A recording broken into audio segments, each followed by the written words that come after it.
All of you here today on an occasion such as this.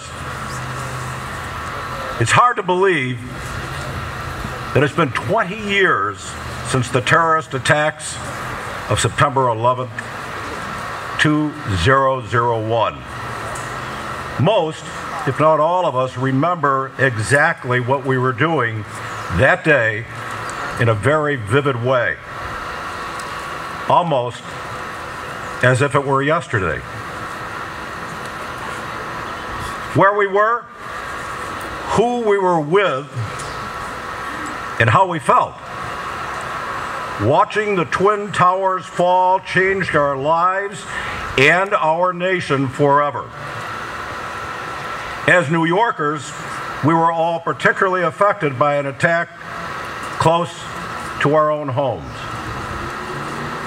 We are forever grateful to our first responders, many of whom still live with the physical and psychological effects of their service during that tragic time. And we will never forget the hundreds of responders who died so that others might live. It's been 20 years, and it seems like just an hour ago. The mainland of our great country was attacked by our enemies. Please, let's never, ever forget this day. 4 airliners were hijacked and used to commit these acts of terror. American Airlines Flight 11 was crashed into the World Trade Center North Tower at 8:40 a.m. United Airlines Flight 175 was crashed 17 minutes later into the South Tower at 9:03 a.m.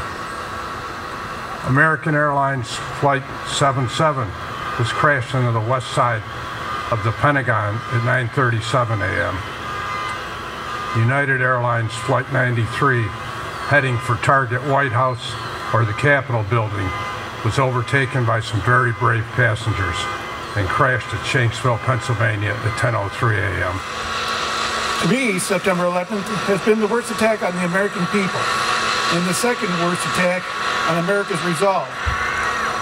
The first, as many may know already, is December 7, 1941, at the Pearl Harbor Naval Station. However, instead of another country waging war on our nation using military force against military force, 19 Islamic extremists committed an unthinkable act of cowardliness against the American people and tested our resolve.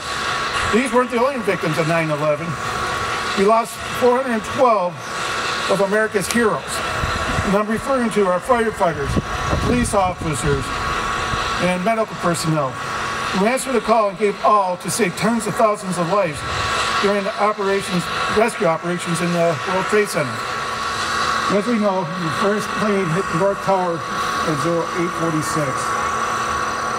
So at 8:46, we're going to have a moment of silence and the ringing of the bell to remember those who hit North Tower.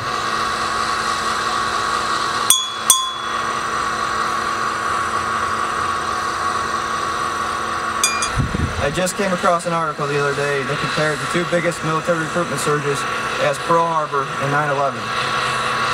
The unique aspect of this is that those who enlisted after these events knew what they were signing up for. It wasn't for free college tuition. It wasn't for pay or any other benefit. It was to step forward and to fight for our country. I was in high school when 9/11 happened. I will never forget the events of that day. I will never forget how I felt. I will never forget driving around after school and seeing everyone putting up American flags. It's strange, but I remember details of that morning, but the rest of the day, it was a blur. After seeing the planes hit the towers, the other locations, and the continuous news reports, I can remember feeling helpless and feeling the need to do something. In the hours that passed, we sat and watched our world change. I'm proud to say that the City of Batavia Fire Department stepped up and sent crews to New York City as soon as we were able. However, I was not in that response. So for me, there's still a feeling of needed to do something. So after a discussion with my wife I decided to get back in the military in the reserve capacity. As time passed, I still felt the draw and eventually got my time to serve. I eventually deployed on 3 separate occasions to the wars in Iraq and Afghanistan. The city of Batavia supported my efforts and allowed me to keep my medical coverage for my family while I was serving overseas. Unlock your weapons, prepare to fire. Ready, aim, fire. Aim, fire. Aim, fire. Freeze it.